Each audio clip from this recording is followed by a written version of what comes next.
Hey everyone, welcome to the channel. So if you received an item from Vinted that doesn't match the description or is faulty, you may be eligible for a return. Here's a quick step-by-step explanation to ensure a smooth return process. Right, so the first thing we need to check, of course, is the eligibility for return.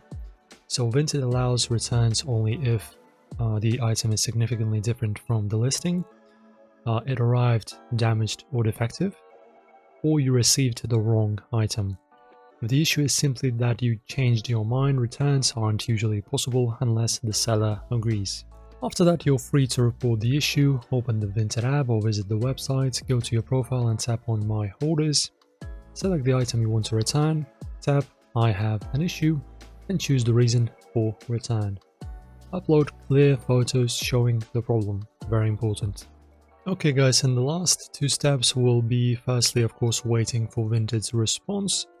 They will review your claim, usually within 48 hours, 2 days. They may ask for more evidence so check your notifications.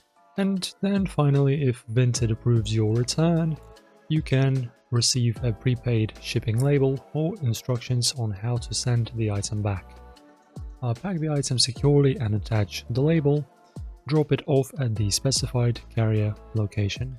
After that, you can of course receive your refund. Once the seller confirms receipt or tracking shows delivery, your refund will be processed. Refunds are usually sent to your original payment method within 5 to 10 business days.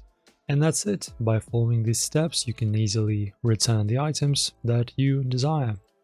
Guys, thanks for watching. Press like on the video if you enjoyed it and if it was helpful.